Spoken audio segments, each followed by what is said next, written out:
ನಾರಾಯಣಂ ನಮಸ್ಕೃತ್ಯ ನರಂ ಚೈವ ನರೋತ್ತಮಂ ದೇವೀಂ ಸರಸ್ವತೀಂ ವ್ಯಾಸಂ ತಥೋ ಜಯಮುದೀರಯೇ. ಭೀಮಶ್ಚ ಬಲಭದ್ರಶ್ಚ ಮದ್ರರಾಜಶ್ಚ ವೀರ್ಯವಾನ್ ಚತುರ್ಥಃ ಕೀಚಕಸ್ತೇಷಾಂ ಪಂಚಮಂ ನಾನುಶುಶ್ರುಮಃ. ವಿರಾಟ ಪರ್ವದ ಸಾರಾಂಶವನ್ನು ನಾವೀಗ ನೋಡಬೇಕಾಗಿದೆ. ವಿರಾಟ ಪರ್ವದ ಪ್ರವಚನ 18ನೇ ತಾರೀಕು ಅಕ್ಟೋಬರ್ 2015ನೇ ಇಸ್ವಿ ಗುರುಗಳಾದಂಥ ಪೇಜಾವರ ಶ್ರೀಗಳು ಪರ್ಯಾಯ ಪೂರ್ವಭಾವಿ ಸಂಚಾರ ನಮ್ಮ ಭಾಗಕ್ಕೆ ಬಂದಾಗ ನಮ್ಮಲ್ಲಿಯೂ ಕೂಡ ಬನ್ನಿ ಅಂತ ನಮ್ಮ ಪ್ರಾರ್ಥನೆಗೆ ಹೋಗೊಟ್ಟು ಬಂದಿದ್ರು. ವಿರಾಟ ಪರ್ವದ ಪ್ರವಚನ ಪ್ರಾರಂಭ ಈಗ ಕಾಣಬೇಕಾಗಿದೆ. ವನಪರ್ವ ಈಗ ತಾನೇ ಸೆಪ್ಟೆಂಬರ್ನಲ್ಲಿ ಮುಕ್ತಾಯ ಕಂಡಿದೆ. ಈಗ ತಾವು ನಮ್ಮಲ್ಲಿ ಬಂದಾಗ ಆಶೀರ್ವಚನ ಮಾಡಿ, ಹಾಗೆ ವಿರಾಟ ಪರ್ವದ ಪ್ರವಚನದ ಆರಂಭವೂ ಕೂಡ ತಮ್ಮಿಂದಲೇ ಆಗಬೇಕು ಅಂತ ವಿನಂತಿಸಿಕೊಂಡಾಗ ನಮ್ಮೆಲ್ಲರನ್ನು ಅವರು ಹರಸಿ ವಿರಾಟ ಪರ್ವದ ಪ್ರವಚನದ ಪ್ರಾರಂಭವನ್ನು ಮಾಡಿದರು. ಇವತ್ತಿಗೂ ನಮ್ಮೆಲ್ಲ ಧ್ವನಿ ಮುದ್ರಣಗಳಲ್ಲಿ ಅವರ ಆಶೀರ್ವಚನವೂ ಕೂಡ ಕಾಣಿಸ್ತದೆ. ಆದರೆ ಅದು ಮುಂದೆ ಪ್ರಾರಂಭ ಕಂಡದ್ದು 4 ದಿವಸಗಳ ಬಳಿಕ, ವಿಜಯದಶಮಿ ದಿವಸ ವಿರಾಟ ಪರ್ವ.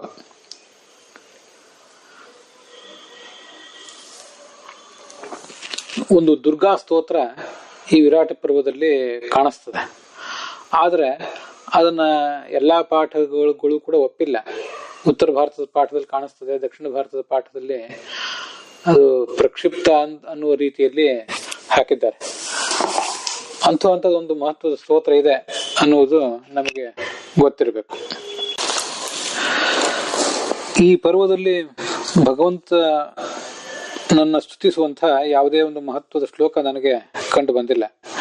ಆದ್ರಿಂದ ಆರಂಭದ ಮಂಗಲಾಚರಣದಲ್ಲಿ ಕೂಡ ನಾರಾಯಣಂ ನಮಸ್ಕೃತ್ಯ ಅನ್ನುವ ಶ್ಲೋಕವನ್ನೇ ಹೇಳಿದೆ. ಹಿಂದೆ ಬಂದ ಶ್ಲೋಕವೇ ಅದು. ಆದ್ರೆ ಅದು ವಿರಾಟ ಪರ್ವದ್ದಲ್ಲ. ಆಚಾರ್ಯರು ಸರ್ವಮೂಲದಲ್ಲಿ ಉದ್ಧರಿಸಿದ್ದು ಮತ್ತೆ ಮಹಾಭಾರತದ ಆದಿಪರ್ವದಲ್ಲಿ ಬಂದದ್ದು. ದುರ್ಗಾ ತಾರಯಸೇ ದುರ್ಗೆ ತತ್ವಂ ದುರ್ಗಾ ಸ್ಮೃತಾ ಜನೈಹಿ. ನೀನು ನಮ್ಮೆಲ್ಲರನ್ನು ಎಲ್ಲ ಕಷ್ಟಗಳಿಂದ ಪಾರು ಮಾಡುವುದರಿಂದ ನಿನಗೆ ದುರ್ಗಾ ಅಂತ ಹೆಸರು ಅಂತ ಅಲ್ಲಿ ಬಂದಿದೆ. ಇದು ವಿರಾಟ್ ಪರ್ವದಲ್ಲಿ 8ನೇ ಅಧ್ಯಾಯದಲ್ಲಿ ಕಾಣಿಸ್ತದೆ. ಆದ್ರೆ ಉತ್ತರ ಭಾರತದ ಪಾಠ, ದಕ್ಷಿಣ ಭಾರತದ ಪಾಠ ಎಲ್ಲಾ ಕಡೆ ಇದು ಕಾಣಿಸೋದಿಲ್ಲ. ದಕ್ಷಿಣ ಭಾರತದ ಪಾಠದಲ್ಲಿ ಇಲ್ಲ. ಆದ್ರಿಂದ ಇದನ್ನ ನಾನು ಪ್ರಮಾಣ ಅಂತ ಪರಿಗಣನೆ ಮಾಡುವುದಿಲ್ಲ. ಪ್ರವಚನದಲ್ಲಿ ಹೇಳಿದ್ದೆ, ನಿತ್ಯ ಪಾರಾಯಣಕ್ಕೆ ಕೂಡ ಇದು ಪ್ರಕ್ಷೇಪದ ಸಂಶಯಕ್ಕೆ ವಿಷಯ ಆದ್ರಿಂದ ಪಾರಾಯಣಕ್ಕೆ, ನಿತ್ಯ ಪಾರಾಯಣಕ್ಕೆ ಹೇಳಿ ಮಾಡಿಸಿದ ಶ್ಲೋಕ ಏನೂ ಅಲ್ಲ. ಅದರಿಂದ ಇದನ್ನು ಬಿಟ್ಟು ಬಿಡುವುದು ಒಳ್ಳೆಯದು. ವಿರಾಟ ಪರ್ವದಲ್ಲಿ ನಮಗೆ ನಿಶ್ಚಿತವಾಗಿ ಭಗವಂತನ ನಾಮಸ್ಮರಣೆ ಇರುವಂತಹ ಶ್ಲೋಕವೇ ಏನಾದರೂ ಬೇಕು ಅಂತಿದ್ರೆ ಈಗ ಮಹಾಭಾರತದಲ್ಲಿ ಅದು ಸಿಗೋದಿಲ್ಲ. ಆದರೆ ತಾತ್ಪರ್ಯ ನಿರ್ಣಯದಲ್ಲಿ 23ನೇ ಅಧ್ಯಾಯ, ಅದು ಅಜ್ಞಾತವಾಸದ ಕಥೆಯನ್ನು ಹೇಳುವಂಥದ್ದು. ನಾರಾಯಣ ಅನುಗ್ರಹತೋ ಯಥಾವನ್ ನಿಸ್ತೀರ್ಯತಾನ್ ದ್ವಾದಶಾಬ್ದಾನ್ ವನೇತೆ ವಿಸೃಜ್ಯ ಚ ಬ್ರಾಹ್ಮಣಾದೀನ್ ಸಧೌಮ್ಯಾನ್ ಅಜ್ಞಾತವಾಸಾಯ ತಥೋ ಮನೋದಧು ಅಂತ ಶ್ಲೋಕ. ನಾರಾಯಣನ ಅನುಗ್ರಹದಿಂದ ಅವರು ವನವಾಸವನ್ನು ಮುಗಿಸಿದ್ರು ಪಾಂಡವರು. ತಮ್ಮ ಜೊತೆ ಇದ್ದ ಬ್ರಾಹ್ಮಣರನ್ನ ಧೌಮ್ಯರನ್ನೆಲ್ಲ ಕಳಿಸಿಕೊಟ್ರು. ಮತ್ತೆ ಅಜ್ಞಾತವಾಸಕ್ಕಾಗಿ ತಮ್ಮ ತೀರ್ಮಾನವನ್ನು ಮಾಡಿದ್ರು ಅಂತ ಅಲ್ಲಿ ಆಚಾರ್ಯರ ಶ್ಲೋಕ. ಅಲ್ಲಿ ನಾರಾಯಣ ಅನುಗ್ರಹತಃ ಅಂತ ಮೊದಲು ಬಂದಿರುವುದರಿಂದ ನಾರಾಯಣನ ಸ್ತೋತ್ರ ಅಲ್ಲಿದೆ. ನಾರಾಯಣನ ಆಶೀರ್ವಾದ ಪಾಂಡವರಿಗಿತ್ತು ಅನ್ನೋದನ್ನು ಸೂಚನೆ ಮಾಡ್ತದೆ. ಅದರಿಂದ 23ನೇ ಅಧ್ಯಾಯದ ಈ ಆರಂಭದ ಶ್ಲೋಕವನ್ನ ನಿತ್ಯ ಪಾರಾಯಣಕ್ಕಾಗಿ ವಿರಾಟ ಪರ್ವದ ಆರಂಭದಲ್ಲಿ ಬೇಕಾದ್ರೆ ಬಳಸುವುದನ್ನ ರೂಢಿ ಮಾಡ್ಕೊಳ್ಬಹುದು. ಆದ್ರೆ ಆಚಾರ್ಯರು ಸರ್ವಮೂಲದಲ್ಲೇ ಉದ್ಧರಿಸಿದಂತಹ ಮತ್ತೊಂದು ಶ್ಲೋಕ ಇದೆ. ಅದು ಈ ಭೀಮಶ್ಚ ಬಲಭದ್ರಶ್ಚ ಅಂತ ನಾವೀಗ ನೋಡಿದಂತಹ ಶ್ಲೋಕ. ಮದ್ರರಾಜಶ್ಚ ವೀರ್ಯವಾನ್ ಚತುರ್ಥ ಕೀಚಕಸ್ತೇಷಾಂ ಪಂಚಮಂ ನಾನುಷುಶ್ರಮ ಅಂತ ಶ್ಲೋಕ. ಇದು ವಿರಾಟ ಪರ್ವದಲ್ಲಿ 32ನೇ ಅಧ್ಯಾಯದಲ್ಲಿ 19ನೇ ಶ್ಲೋಕದ ರೂಪದಲ್ಲಿ TR ಕೃಷ್ಣಾಚಾರ್ಯ ಪಾಠದ ಪ್ರಕಾರ ಅದನ್ನು ನಾನೀಗ ಹೇಳಿದೆ. ಮತ್ತೆ ಅದು ತಾತ್ಪರ್ಯ ನಿರ್ಣಯದಲ್ಲಿ 2ನೇ ಅಧ್ಯಾಯದಲ್ಲಿ 165ನೇ ಶ್ಲೋಕದ ರೂಪದಲ್ಲಿ ಉಪಲಬ್ಧ ಇದೆ. ಕೀಚಕನ ಹತ್ಯೆ ಆಗ್ತದೆ ಭೀಮಸೇನನ ಮೂಲಕ. ಆಗ ಈ ಪಂಚಪಾಂಡವರು ಎಲ್ಲಿದ್ದಾರೆ ಅಂತ ಅನ್ನೋದನ್ನು ಹುಡುಕ್ಲಿಕ್ಕೆ ಪ್ರಯತ್ನ ಪಟ್ಟಂತಹ ಕೌರವರು ವಿಫಲರಾಗಿರ್ತಾರೆ ಒಂದು ಹಂತದಲ್ಲಿ. ಕೀಚಕ ಸತ್ತ ಅನ್ನೋ ಸುದ್ದಿ ಕೇಳಿದಾಗ ಕೀಚಕನ ಹತ್ಯೆ ಹಾಗಾದ್ರೆ ಒಬ್ಬ ಸ್ತ್ರೀಯಿಂದ ನಡೆದಿದೆ, ಒಬ್ಬ ಸ್ತ್ರೀ ಕಾರಣದಿಂದಾಗಿ ಒಬ್ಬ ಬಲಿಷ್ಠ ಪುರುಷ ಕೀಚಕನನ್ನು ಕೊಂದಾಕಿದ್ದಾನೆ ಅಂತ ಸುದ್ದಿ ಕೇಳಿದಾಗ ಆ ಸ್ತ್ರೀ ಸೈರೇಂದ್ರಿ ದ್ರೌಪದಿಯೇ ಇದ್ದಿರಬೇಕು, ಆ ಪುರುಷ ಬಲಭೀಮನೇ ಇದ್ದಿರಬೇಕು ಅಂತ ಕೌರವರು ಅನುಮಾನ ಮಾಡ್ತಾರೆ. ಅಲ್ಲಿ ದುರ್ಯೋಧನ ಹೇಳುವ ಮಾತಿದ, ಜಗತ್ತಿನಲ್ಲಿ ಅತ್ಯಂತ ಬಲಿಷ್ಠರಾದವರು 4 ಜನ ಇದ್ದಾರೆ. ಭೀಮ, ಬಲಭದ್ರ, ಮತ್ತೆ ಮದ್ರರಾಜ ಶಲ್ಯ, ಮತ್ತೆ 4ನೇಯವನು ಕೀಚಕ. 5ನೇಯವನು ಯಾರು ಅಂತ ಬಲಿಷ್ಠರಾದವರನ್ನು ಕೇಳೇ ಇಲ್ಲ ನಾವು ಅಂತ ನಾವು. ಇದು ಅತ್ಯಂತ ಬಲಿಷ್ಠರಾದಂತಹ ಕೆಲವು ವ್ಯಕ್ತಿಗಳ ವರ್ಣನ ಮಹಾಭಾರತದಲ್ಲೇ ಬರುವಂತೆ. 5ನೇಯವನಾಗಿ ಬೇರೆ ಯಾರನ್ನು ಅವನು ಹೇಳೂ ಇಲ್ಲ, ಮತ್ತೆ ತನ್ನ ಹೆಸರನ್ನು ಕೂಡ ದುರ್ಯೋಧನ ಅಲ್ಲಿ ಹೇಳ್ಕೊಂಡಿಲ್ಲ ಅನ್ನೋದನ್ನ ನಾವು ಗಮನಿಸ್ಬೇಕು.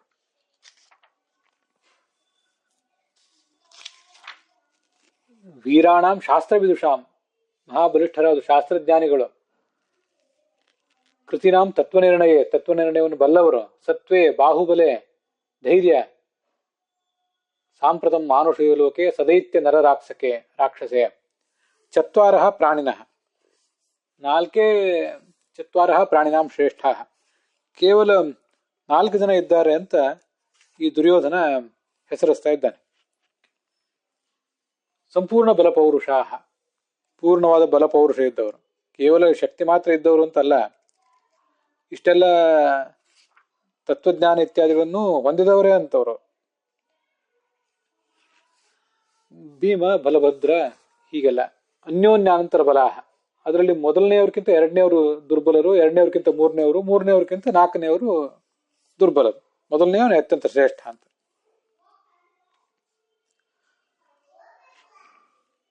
ಕ್ರಮಾದೇವ ಪ್ರಕೀರ್ತಿತಾ ಅಂತ ಎಷ್ಟು ತಾತ್ಪರ್ಯ ನಿರ್ಣಯದ ಉಲ್ಲೇಖ ಕಂಡಿದೆ. ಇದೆಲ್ಲ ಮಹಾಭಾರತದಲ್ಲೂ ಶ್ಲೋಕಗಳಿವೆ. ಆದ್ರೆ ಅಲ್ಲಿ ಮೊದಲು ಬಲರಾಮನ ಹೆಸರಿದೆ, ಮುಂತ್ರ ಭೀಮನ ಹೆಸರಿದೆ. ಅದು ಸರಿಯಾದ ಪಾಠ ಅಲ್ಲ. ಬಲರಾಮನ ಹೆಸರೇ ಆಮೇಲೆ ಬರಬೇಕು, ಭೀಮನ ಹೆಸರು ಮೊದಲು.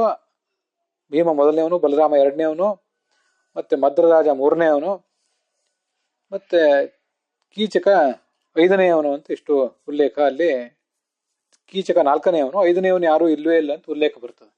ಇಲ್ಲಿ ಭೀಮನ ಹೆಸರೇ ಇರೋದ್ರಿಂದ ಇದು ಕೂಡ ಭೀಮನ ಗುಣಗಾನ ಆಗ್ತದೆ. ನಾವು ಇದನ್ನು ಪಾರಾಯಣಕ್ಕೆ ಬಳಕೆ ಮಾಡ್ಕೋಬಹುದು. ಅದರಲ್ಲೂ ಭೀಮನ ಈ ಶಕ್ತಿಯನ್ನು ವರ್ಣನೆ ಮಾಡಿದವನು ಅವನ ಕಡುವೈರಿ ದುರ್ಯೋಧನ.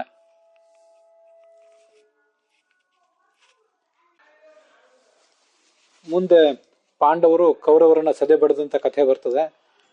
ಅಭಿಮನ್ಯು ಮತ್ತು ಉತ್ತರೆಯರ ವಿವಾಹದ ಜೊತೆಗೆ ಈ ವಿರಾಟ ಪರ್ವ ಮುಕ್ತಾಯ ಕಾಣ್ತದೆ.